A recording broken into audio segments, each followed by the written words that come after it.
Let the bass that you grow, let the drums lift your soul.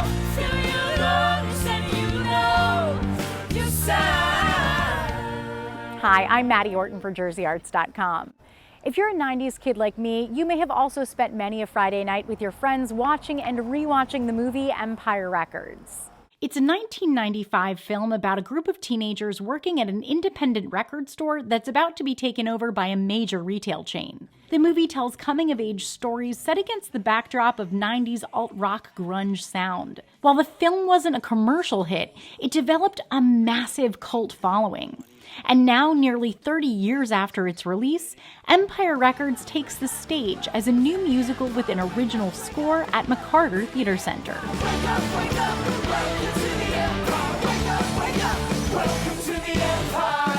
The show's composer and lyricist, Zoe Sarnak, also grew up in New Jersey watching the film Empire Records. I'm a child of the 90s, though, to be fair, I was 8 when the movie came out. Right, and we're exactly the same age. Yes. We have a similar relationship to the movie. We were too young for it, but also I had an older sister, and so that made me actually the perfect age because I was aspirationally wanting to be the right age to watch the movie. Right. I had said a few times to friends, and this was like before anyone cared what I thought, you know, I was like, I think it'd make a great musical, but, you know, cool, I'm just starting out as a writer. Who cares that I think that? So when Sarnak's agent called with the news that a musical was in the works and she was being tapped to create it along with original screenwriter Carol Heikkinen, she jumped at the opportunity. They knew that they wanted to make an original musical, so they knew that they wanted the songs to do narrative work, but that if you come out with a musical that doesn't sound like you're in a record store, it kind of distances the audience. So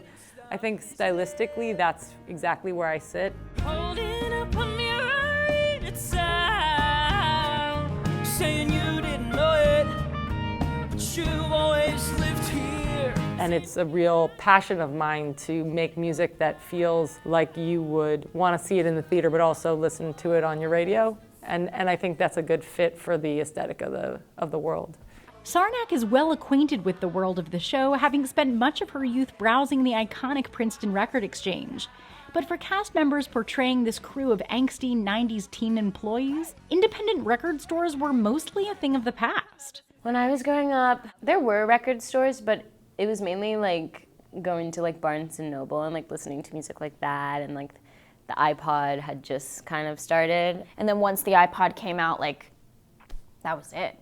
Fortunately for Gen Z cast members like Samantha Williams and Annalise Scarpacci, the Princeton Record Exchange, or PREX for those in the know, is alive and well, offering them a glimpse into what the fictional Empire Records might have felt like. When we went to the record store, we went to Princeton Record Exchange for the first time, we were like, oh, this is the set. Tripp, our director, and Zoe and Carol, our writers, were really helpful and instrumental in like kind of explaining to us like what people did in record stores and like what went down and stuff. But it's funny because like this whole aesthetic is back, which is why I think this is a great time to do the musical, you know? It's like all nostalgic, but it's trending. The 90s are back. For her part as the show's composer, Sarnak was careful to walk the fine line between honoring the 90s sound and veering into pastiche. It was really important to me that the music felt like a hybrid of the 90s and today. The homage to the 90s so that we remember what that sounded like, but fused with something modern because our ears will never hear 90s music the way that it was heard then. One way for her to incorporate different genres of the era was to figure out how to translate each character from screen to musical theater stage. Part of what I wanted to do is make sure that they had an individual flavor, but that they fit in the same score. Because if they're so individual, it can feel like whiplash in terms of going between songs. But like, for example, I could, at this age, really connect with the adult characters, and they're asking questions about sort of who they were then versus like when they were that age versus now. For example, Joe, the owner of the store, and is like, have I become the man or am I still the person who believes in what I've always believed in? I was like, what does that sort of ache and longing and sort of questioning sound like? And I was like, oh, it's like, it's grunge, interestingly enough, because yes, there's like the version of grunge that smells like Teen Spirit, which is amazing, but there's also the like ache of like a heart-shaped box. Luckily for Sarnak, she has in screenwriter turned book writer Carol Heikkinen the person who knows these characters best. I think the most special thing about working with Carol is that it allowed us to revisit the show and make this its own thing. So that's actually counterintuitive. You would think that working with the original writer, you would end up with something more literally like the film.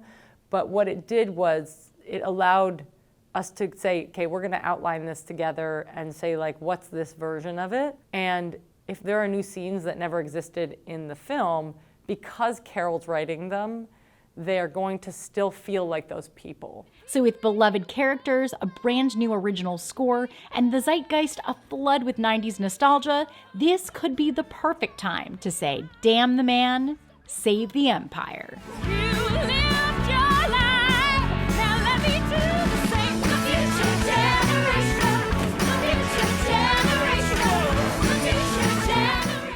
Empire Records runs through October 6th at McCarter Theatre Center. For more information, visit mccarter.org. In Princeton, I'm Maddie Orton for JerseyArts.com.